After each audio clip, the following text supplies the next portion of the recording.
fait, on était un petit peu obsédé par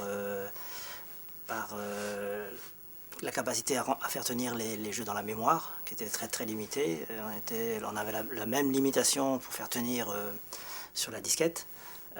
On était aussi obsédé par ce qu'on appelait le framerate, c'était le nombre d'images par seconde. Voilà, donc c'était vraiment une programmation assez peu orthodoxe par rapport au canon de la programmation telle qu'on l'apprend dans les écoles. On essayait par exemple sur les disquettes, tout était compressé, donc on avait nos propres mécanismes de compression très simples, mais qui compressaient les données pour faire rentrer l'ensemble de... le challenge, c'était d'arriver à faire tenir tout sur une seule disquette, parce qu'on trouvait que quand il y a un jeu avec 2 disquettes, c'était déjà pas bien. On utilisait, je pense qu'on le fait encore, des techniques, ce qu'on appelle les techniques d'overlay. Ça veut dire que quand la partie menu est en mémoire, elle est substituée en mémoire ensuite avec la partie du jeu, pour tenir dans la mémoire. Des choses comme... il y a des instructions interdites, beaucoup d'instructions interdites qui étaient des instructions consommatrices. Donc on était vraiment obsédé par la consommation de ressources mémoire, de ressources processeurs, je veux dire. En particulier, s'il y en a quelques-uns les gens qui ont appris dans les écoles, on appelle des fonctions ou des routines, on passe les paramètres sur un stack, et puis on les récupère dans la routine pour fonctionner sur ces paramètres. Ça, c'était absolument interdit. Interdit parce que ça passe par... le stack passe par de la mémoire. Or, la mémoire... accéder à la mémoire, entre le processeur et la mémoire, ça veut dire un échange sur le bus qui est très très consommateur sur des machines comme le ST en particulier. Donc en fait, on essayait de travailler entièrement sur les registres. Donc une fois qu'on avait initialisé les données dans les registres, on essayait au maximum de travailler sur des registres de données et même sur des registres d'adresses qu'on utilisait comme registre de données aussi pour avoir un volant de registre plus important. Enfin, c'est des techniques un peu orthodoxes par rapport au canon de la programmation, mais qui étaient très efficaces. On travaillait aussi, par rapport à ce qu'on fait aujourd'hui, on n'avait pas de processeur de véhicules flottantes. Donc faire des calculs entièrement en entier, ce sont des calculs... donc par exemple, on ne faisait jamais de division. La division, c'est une instruction bannie, parce qu'elle est très longue, donc on ne l'utilisait pas, donc on ne faisait que des décalages. Décalage en multiplication, décalage en division, donc ça veut dire à chaque fois qu'on travaille sur une variable, on doit avoir la conscience des limites de la valeur qu'elle peut prendre. Sur une machine comme le ST, une machine pseudo-adressage 32 bits, mais adressage 16 bits, en fait on avait 2 puissance 32, 2 milliards, on avait, je pense que c'était 2 milliards, ouais, une valeur entière ne pouvait pas prendre plus de 2 milliards. Si elle dépasse 2 milliards, elle repasse à moins 2 milliards d'un seul coup, ce qui peut avoir un effet complètement destructeur dans le jeu. Donc à chaque fois qu'on manie une variable, on doit avoir la conscience que cette variable, on sait qu'elle ne pourra jamais dépasser cette valeur. Quand on travaille sur un moteur physique un petit peu, dans Vroom, il y avait un petit moteur physique où on a des chocs qui créent des variables qui peuvent se changer de façon importante en très peu de temps. Il faut avoir toujours la maîtrise des limites de la variable. Donc c'est des techniques un petit peu spéciales qu'on utilisait. Pas de jump, mais des branches. Parce que les jumps, c'est plus long, ça fait référence à une adresse.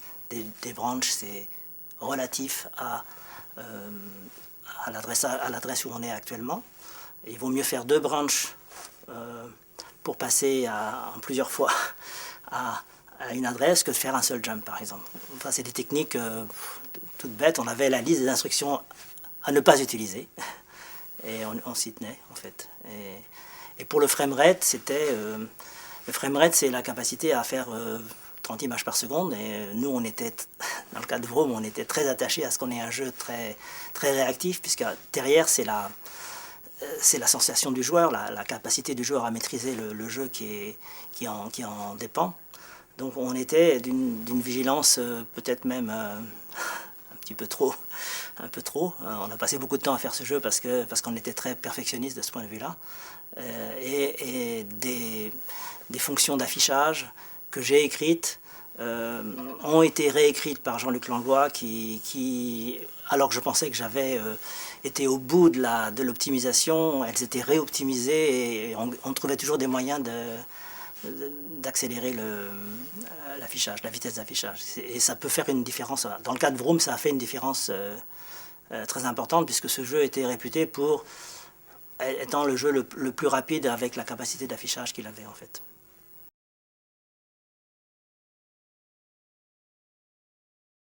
Un jeu comme Vroom a été développé avec 2 programmeurs et demi, 3 programmeurs et un graphiste. Donc il y avait moi qui étais à l'origine du projet, c'était pas mon métier en fait, je faisais ça en tant que hobbyiste après mon travail.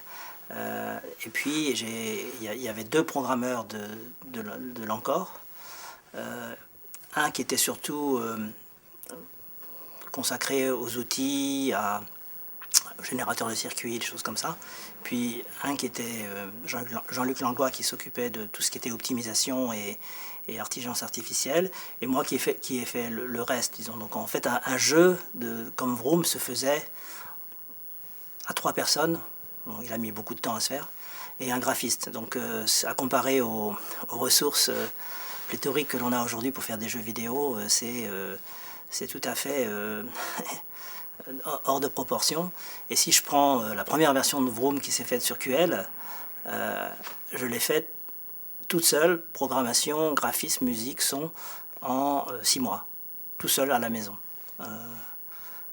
Donc voilà, ça donne une idée de l'investissement qu'il y avait. C'était des projets qui étaient maîtrisables. Et quand je regarde aujourd'hui la documentation que l'on a écrite pour faire Vroom, j'ai des cahiers avec des choses manuscrites, j'ai pas de documentation consistante puisqu'en fait on était 3, on se parlait, le code on le possédait par cœur, on n'avait pas besoin de documentation, il y avait quelques échanges qui se faisaient, en plus on ne travaillait pas ensemble puisque je ne travaillais pas, c'était pas mon métier, donc on se rencontrait le week-end, on échangeait, on faisait quelques notes de papier griffonné. En fait, j'ai que des notes de papier griffonné sur Vroom pour dire ce qui reste. Quand je regarde la documentation de conception, il n'y a pas de documentation de conception, il y a juste des échanges entre personnes. Voilà.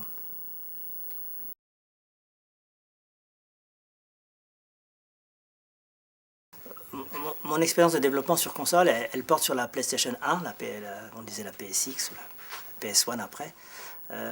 Donc c'est très intéressant parce qu'on avait une machine qui était très en retrait de ce que c'était un PC à l'époque. Donc elle était en concurrence, on sortait des jeux sur PC, on sortait des jeux sur PlayStation. Et cette machine était une machine à un processeur 33 MHz, une mémoire ridicule, une capacité 3D ridicule, et il n'y avait pas de processeur de virgule flottante sur cette machine, alors qu'on en avait dans les PC, et il fallait sortir des jeux sur cette machine qui était moins beau que sur le PC, mais qui devait rivaliser avec la qualité des jeux sur PC. Donc c'était vraiment un challenge. Je pense que tous les gens qui ont travaillé sur PS1 et qui ont fait des jeux 3D un peu sophistiqués, ils ont été confrontés à des limitations extrêmes de cette machine auxquelles on ne peut même pas penser aujourd'hui. On travaillait vraiment en overlay de mémoire, on ne pouvait jamais avoir tout en même temps. C'est pour ça que de temps en temps dans les jeux PlayStation il y avait des arrêts et puis des chargements parce qu'on rechargeait depuis le CD des morceaux de code. Et donc c'était vraiment difficile. Je parle pas de Vroom là, mais je parle des jeux que j'ai fait ensuite, Official Formula One Racing par exemple sur PlayStation. C'était extrêmement difficile parce que on avait un vrai moteur physique cette fois-ci dans un jeu de Formule 1 par rapport à Vroom, ça n'avait aucun rapport. Donc faire un moteur physique avec 100 processeurs de virgule flottante, c'était vraiment une difficulté très importante. Et pourtant, la PlayStation, elle avait des qualités. Il y avait des jeux qui étaient jolis, je pense à nos jeux, mais il y avait les jeux de Formule 1 de Psygnosis à l'époque, était F1 97, je pense, ou des jeux comme ça, qui étaient des jeux de qualité. Et il y avait vraiment une très grande difficulté par rapport à ce qu'on connaissait sur le PC à l'époque. Voilà, c'était un petit peu comme, c'était même pire que sur le ST. Sur le ST, on avait de la mémoire, on avait une capacité d'adressage de 32 bits, comme sur un mini ordinateur professionnel, alors que sur la PlayStation, on avait des capacités d'adressage limitées, un processeur spécifique qu'on ne maîtrisait pas, on travaillait dans en langage C, et des limitations, pas de virgule flottante, un processeur d'une rapidité médiocre, une capacité 3D extrêmement limitée. On devait travailler sur les polygones en premier plan étaient très difficiles parce qu'ils se fractionnaient et on voit dans les jeux quelquefois des sauts de polygones au premier plan sur la PlayStation qui sont pas très jolis à voir.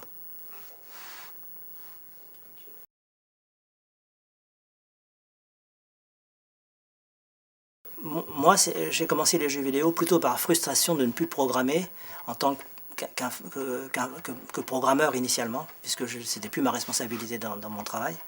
Donc je me suis dit, bah, il y a des petits ordinateurs qui sortent, on va peut-être pouvoir faire quelque chose.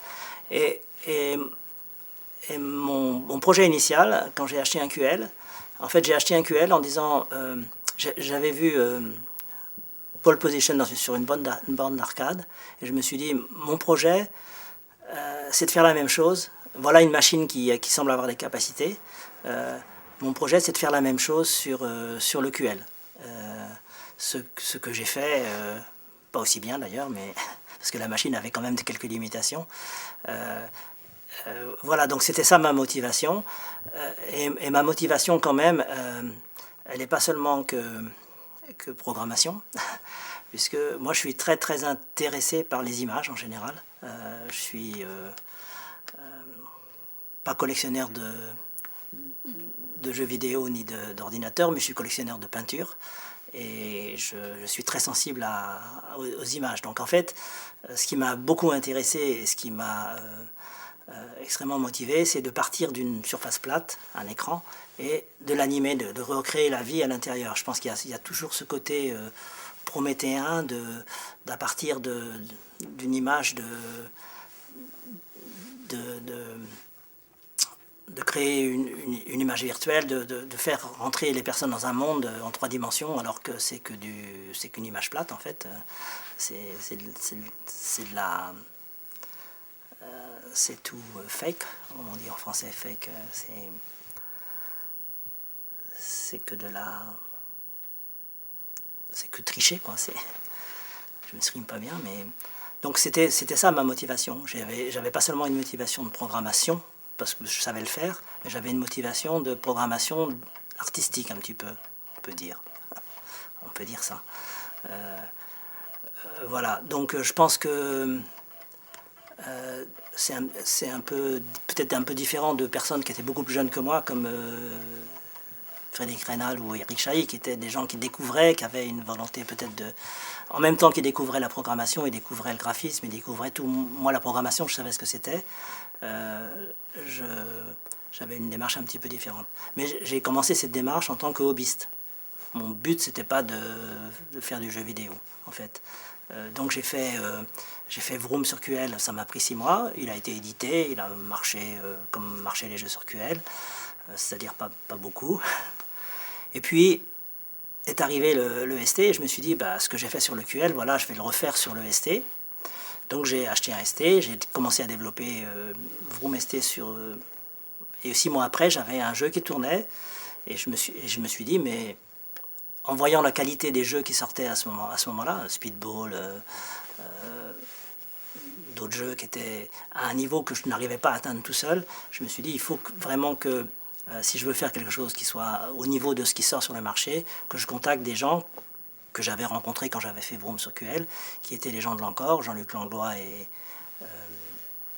Christian Drouin, à qui j'ai proposé de faire de la coédition, en fait, tout en gardant mon métier, en travaillant de façon les week-ends, les petites vacances, de travailler avec eux parce que je voulais atteindre un niveau de graphisme que je ne pouvais pas faire seul, un niveau sonore que je ne pouvais pas faire seul, etc. Donc on a commencé à travailler comme ça fin 87, par là. Et moi travaillant les week-ends, les petites vacances, eux étant très mobilisés sur des jeux comme Mordville Manor et Mopiti Island. Donc Vroom était toujours un projet sur lequel on travaillait, mais qui n'était pas la priorité. Et c'est vraiment lorsqu'ils ont fini Mopiti Island qu'on s'est vraiment consacré à terminer ce jeu. Et c'est pour ça qu'il a mis si longtemps et qu'il est sorti qu'en octobre 91 finalement, après beaucoup d'attentes. Voilà, donc je suis venu au jeu comme ça. Et puis j'ai arrêté le jeu vidéo parce que ça m'avait vraiment bouffé mes week-ends, mes petites vacances. Mes enfants ont commencé à me dire oh, tu finiras jamais. Puis ma femme était un peu disant quand est-ce qu'on va en vacances, etc.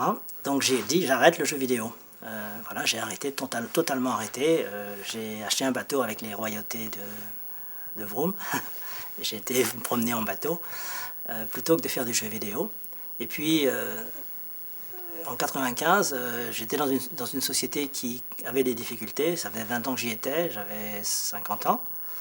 J'avais la capacité à partir dans des très bonnes conditions et je me suis dit, si tu ne le fais pas maintenant, c'est le moment de le faire. Donc j'ai recontacté l'Ancor en disant, est-ce que ça vous intéresse que je vous rejoigne? L'Ancor était un petit peu tombé à l'époque, donc oui, ça les intéressait. Donc j'ai effectivement quitté ma profession d'ingénieur pour rejoindre l'Ancor en 95, fin 95 et relancer la société sur de nouveaux projets. Et donc là, j'ai effectivement plongé pendant 6 ans dans les jeux vidéo, complètement. Avec des générations de jeux comme Official Formula One, F1, World Grand Prix, Warm Up et Ski Park Manager, qui est le dernier jeu de l'Ancor.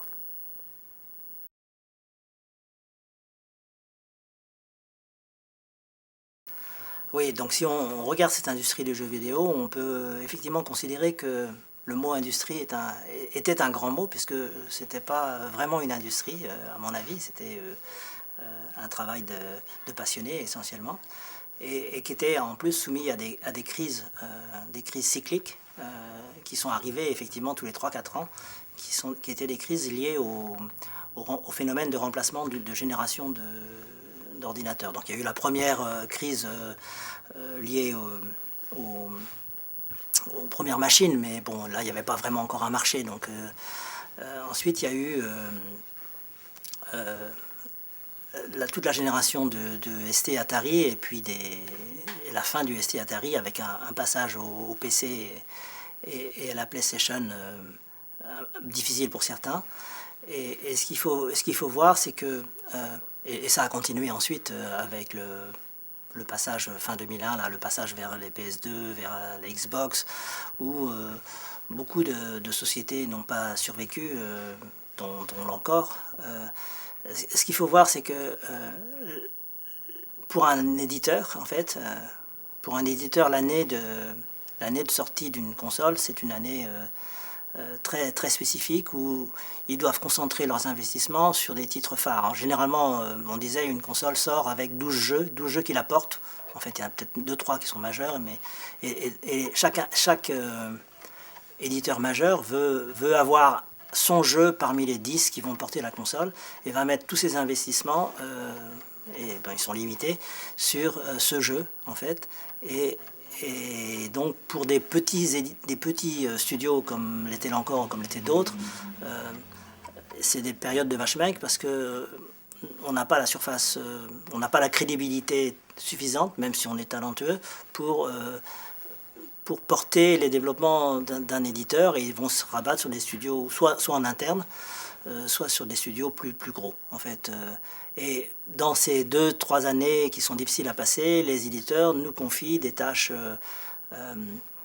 alimentaires, des jeux qui doivent être qui n'ont pas d'ambition en fait, qui sont soit basés sur des technologies qu'on maîtrise mais de la reproduction, qu'on doit faire très vite, à peu de frais, et ce qui n'est pas forcément du goût des programmeurs et des artistes que l'on a.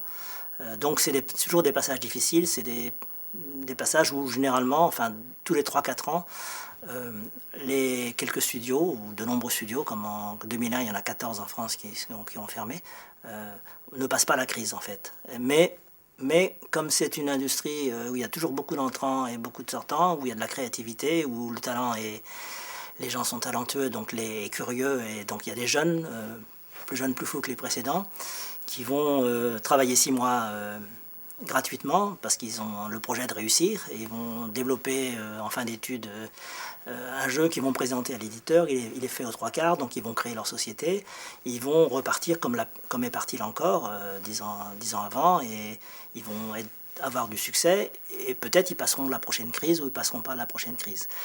Mais ce qu'il faut regarder, c'est peut-être le bilan global vu d'un studio de développement.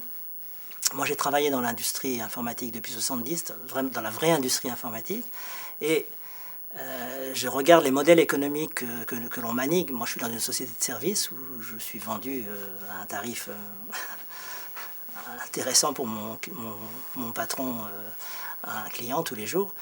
Quand je regarde les tarifs auxquels nous payons les ingénieurs dans cette industrie, quand je regarde les tarifs auxquels je suis vendu, et les tarifs auxquels on payait les jeunes ingénieurs beaucoup plus talentueux, les jeunes programmeurs beaucoup plus talentueux, et les artistes dans les jeux vidéo, il n'y a pas comparaison. En fait, ça n'existait en tout cas, parce que je ne peux pas parler maintenant, ça n'existait dans les années 90 que parce qu'il y avait des jeunes passionnés qui étaient prêts à partager une aventure, à être moins bien payés que s'ils avaient été dans l'industrie informatique classique. Ils étaient prêts à faire ce sacrifice-là parce qu'ils étaient motivés, passionnés par le jeu vidéo en fait.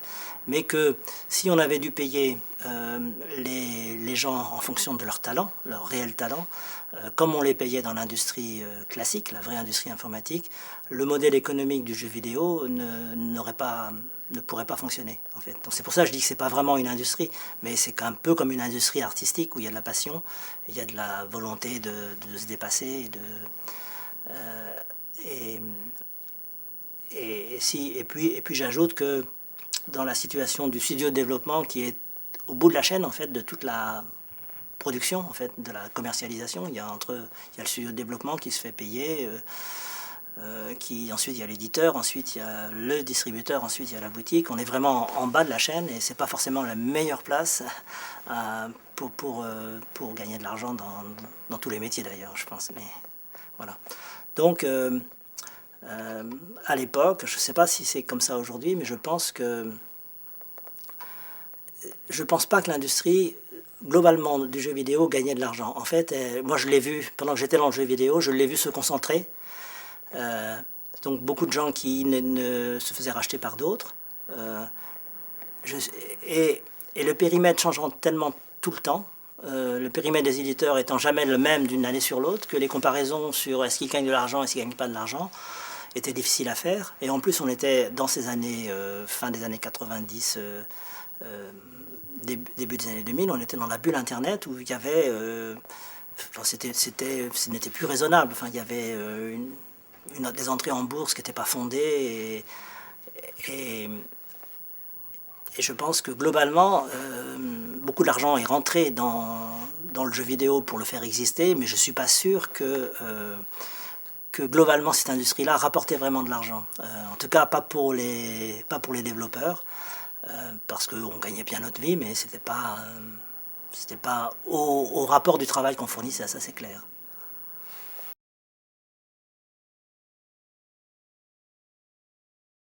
On était vraiment installé avec une production régulière. On avait un peu plus de 20 personnes, on était un peu plus de 20 personnes. Donc c'est quand même déjà des structures qu'il faut alimenter, payer régulièrement, il faut des rentrées d'argent. Et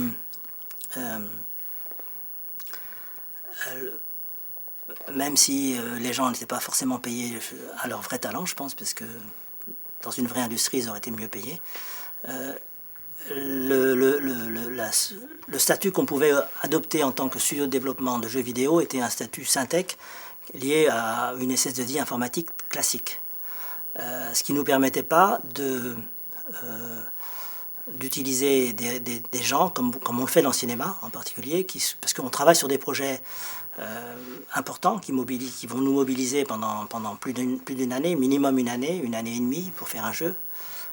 Donc c'est beaucoup d'investissement et sans la capacité de prendre des gens sur ce projet. Donc on a besoin de beaucoup de personnes à un moment donné. Et puis derrière, il faut assurer le projet qui va suivre. Et c'est très rapidement, un trou de 2 mois est difficile à passer. Donc c'est mobiliser beaucoup de ressources. Donc pour ça, on est obligé de prendre des ressources. On était obligé de prendre des ressources permanentes, parce qu'on ne pouvait pas engager les gens selon un statut qui est celui des projets de cinéma, par exemple, qui est le statut intermittent. Donc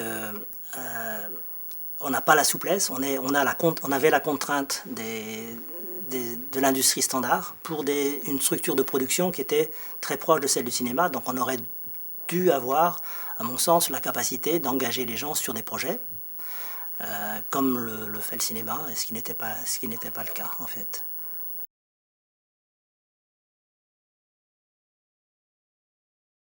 En fait les émulateurs, c'est pas arrivé avec les jeux vidéo. Ça existait déjà dans l'industrie il y a longtemps, l'industrie informatique. Quand j'étais dans les années 70, je travaillais sur des mini-ordinateurs. C'était avant les micros. Et c'était nouveau, c'était très très très moderne par rapport aux mainframe, aux gros ordinateurs IBM, qui fonctionnaient d'une façon qu'on trouvait tout à fait lourde, alors que nous on avait des terminaux interactifs, on était en temps réel, etc. Alors qu'eux ils mettaient des cartes dans des bacs et ça avalait des cartes. Nous on travaillait déjà sur des écrans interactifs, et j'ai travaillé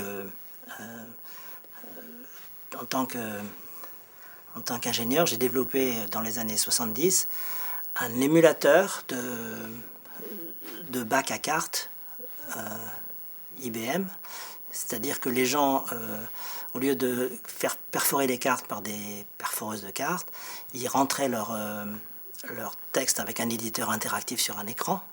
C'était formidable. Et puis ils soumettaient leur job de façon interactive et ils recevaient le résultat de façon interactive dans leur compte. Donc c'était tout à fait, c'était une démarche de simulation. Mon programme remplaçait un meuble qui faisait 2 mètres sur 2 mètres d'IBM, et chaque utilisateur pouvait faire comme si faire le même travail, mais il le faisait depuis son poste de travail. Donc déjà dans les années 70, on émulait. On avait l'idée de dire ce qu'on faisait avant avec des grosses machines, on va l'émuler avec des terminaux interactifs. Donc c'est une démarche naturelle de vouloir reproduire, utiliser un environnement pour simuler un autre. À partir du moment où on a plus de puissance, plus de facilité, c'est naturel, on va le faire. Aujourd'hui, si je parle de l'industrie plus récente, vous êtes au courant de ce qu'est que la virtualisation. Aujourd'hui, sur des serveurs, on fait tourner plusieurs environnements, plusieurs machines Windows simultanément, dans des environnements complètement étanches, mais sur la même machine, avec chaque environnement n'est pas au courant qu'il y a un autre environnement qui tourne à côté. Donc c'est en fait, moi ce que j'ai appris dans l'informatique, c'est qu'on ne faisait que d'ajouter des couches.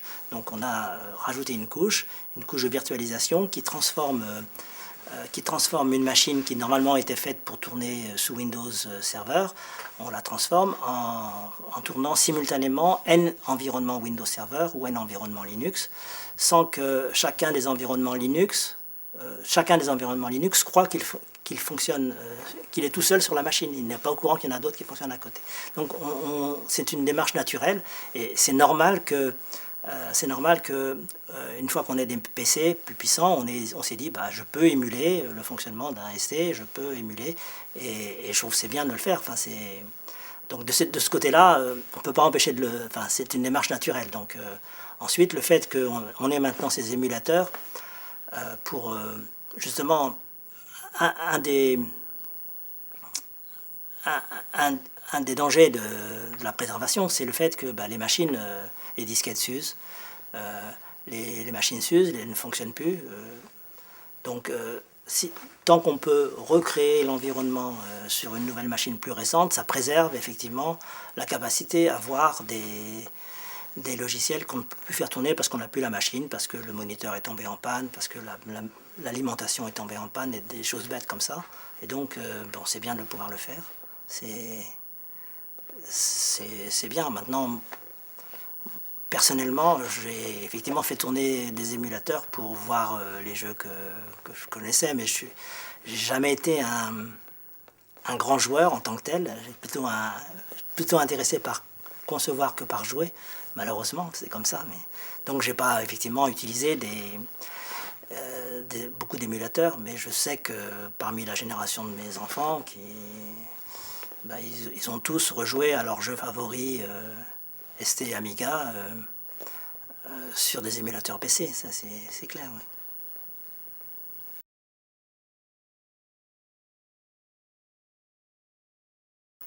Ouais. Je pense effectivement que le rétro gaming, c'est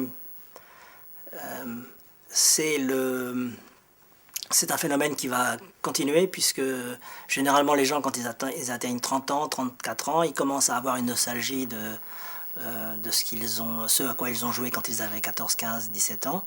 Donc ils salivent sur des choses qu'ils avaient un petit peu commencé à oublier, qu'ils retrouvent avec délectation. Moi j'ai fait la même chose avec la musique des années 60. Voilà, donc je pense que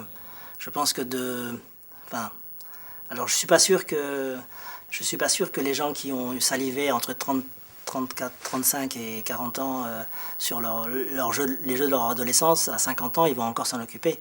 Mais je pense qu'il y aura de nouveau des gens de 30 ans qui vont avoir une petite nostalgie sur leurs années d'adolescence et qui vont faire du rétro gaming sur la génération suivante. Donc ça va continuer, mais c'est un marché de deuxième génération, comme la musique des 60s, etc. Enfin, il y a un marché en ce moment de ça. Voilà, alors il y a des gens qui font de l'argent avec, c'est bien. Ils doivent faire quelque chose, ils doivent le mériter d'une certaine façon, puisqu'ils s'en occupent, ils travaillent. Enfin, Maintenant, est-ce que les œuvres, une fois... Après, c'est les musées. L'étape suivante, c'est effectivement les musées, la conservation. Et peut-être que ceux qui se sont rappelés de leur jeu quand ils avaient 30 ans, 35 ans, peut-être à 50 ans ou 60 ans, ils vont devoir avoir une deuxième nostalgie, peut-être. Et c'est ça dans les musées qu'ils vont la trouver à ce moment-là, j'imagine. Mais je pense qu'il y aura toujours un peu comme la musique ou comme le cinéma, il y a toujours une vague 25 ans après ou 20 ans après de ce qui s'est passé, quoi.